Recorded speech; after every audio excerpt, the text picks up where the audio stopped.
Hello mga G.I. Joe fanatics! So nandito ulit tayo para tignan o reviewin, kilatisin si G.I. Joe Classified Series Spirit Iron Knife. So una sa lahat, tingnan natin yung packaging niya. So ito yung packaging, yung may plastic pa.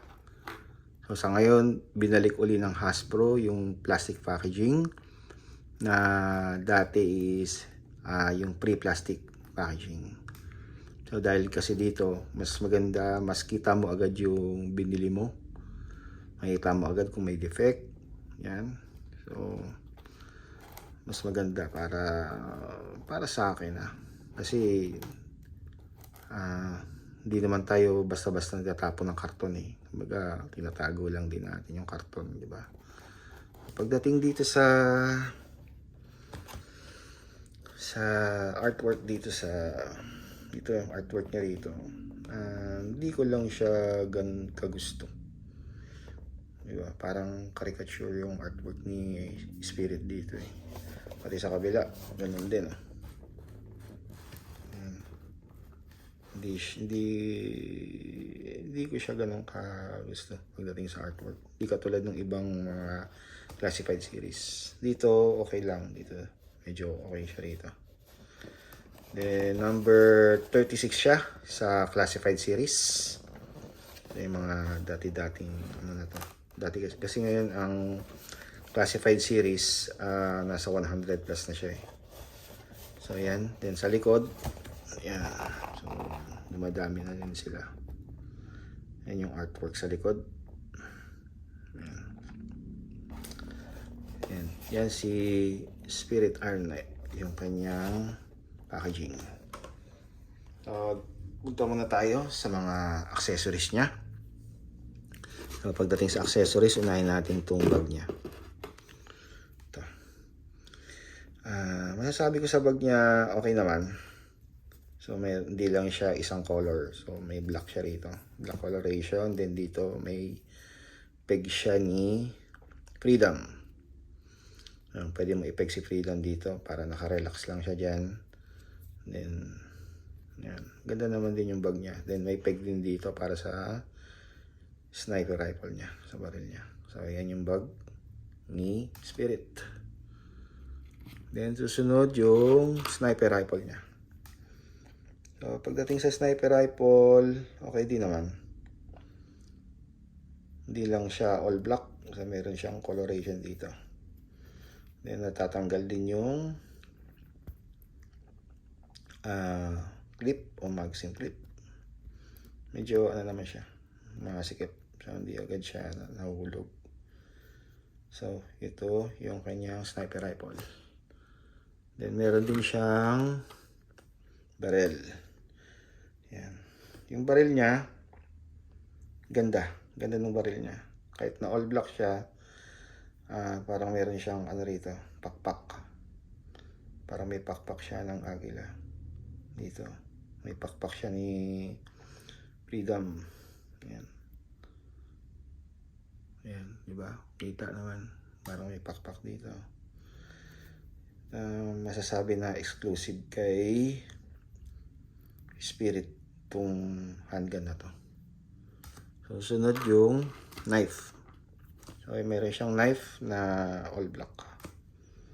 All black yung knife niya. Yan. So, okay din naman. Yung isang knife niya, yan, may design. Ito, medyo maganda to. Yung isang knife niya. Exclusive lang din to kay Spirit. Kasi meron siyang parang ulo siya ng ibon o agila dito. Para siyang skeleton. Kita ba? Yan.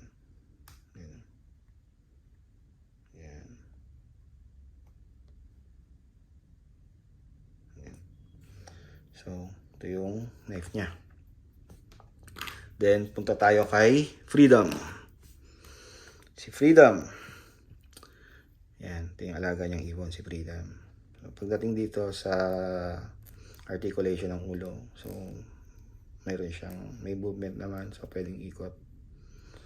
Yan. Pwedeng nakataas, pwedeng nakababa. Yan. Tapos, itong sa paa niya, may movement din. No? So, ganda rin siya. Tapos, ito yung pakpak niya. Yung pakpak niya, pwedeng palitan. So, may peg siya. Pwedeng palitan yung pakpak niya. Yan. Para kung wari, nilipad. Yan. So, yan. So, yan yung sinasabi ko na sana ganti rin yung kay Polly. Ganti rin yung kay Polly na may alternate na pakpak. May spread. Yan. Si Freedom. Then, punta naman tayo kay Spirit. Yan. Si Spirit. Yan. Pagdating sa head sculpt, gusto ko rin yung head sculpt ni Spirit. So, ang ganda rin ng pagkakagawa. Diba? Yan. Isa siyang Indians eh. Indian. So, meron siya rito headband sa ulo niya. Then yung buhok niya parang nakatiring tas dito. So siyempre meron siyang GoPro. Tapos merong parang hand grenade dito. Grenade. Then meron siyang lalagyan ng knife niya. Then pagdating dito, yan, meron siya ritong nakaprint na parang na axe data to. Hindi ako sigurado. Then sa kabila, 3 guhit. So, sabihin, Sargento. Ayan. Pagdating sa head movement, so, ayan. Tingin sa baba, tingin din sa taas. So, okay naman. Movement niya. Tapos sa T-pose niya, ayan. T-pose. So, ano rin siya. Yun, may ano pa siya. Hindi pa siya painless. Ayan. Pero, double na rin siya. Double.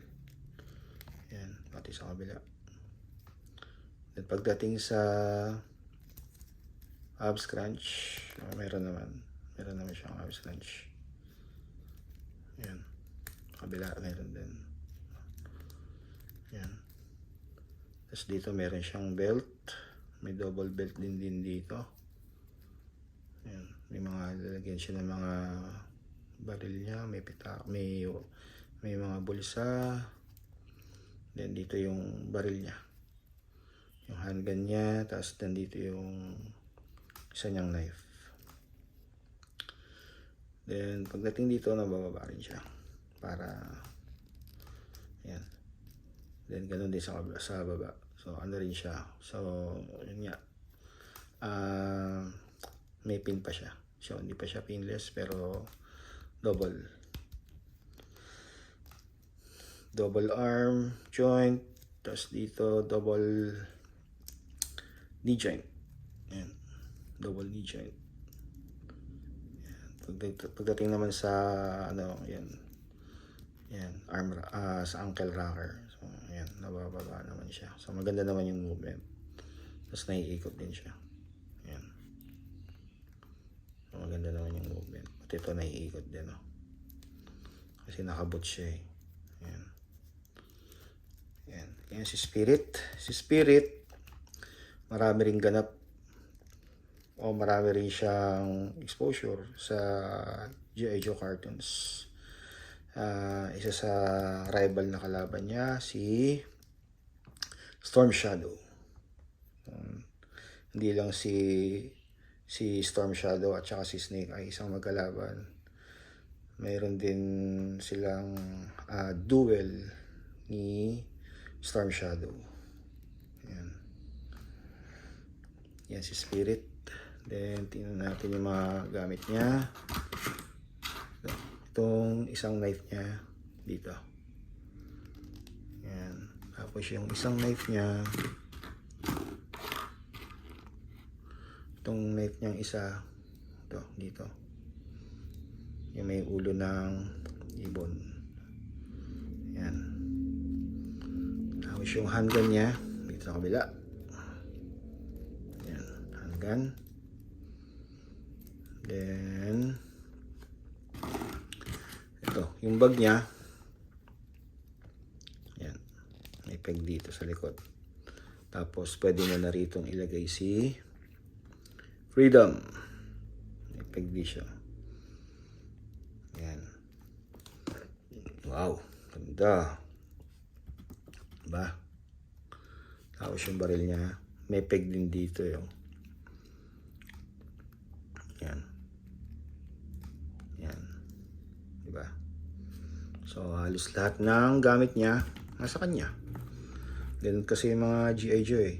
So, halos lahat ng kumaari, lahat ng gamit, nasa kanya.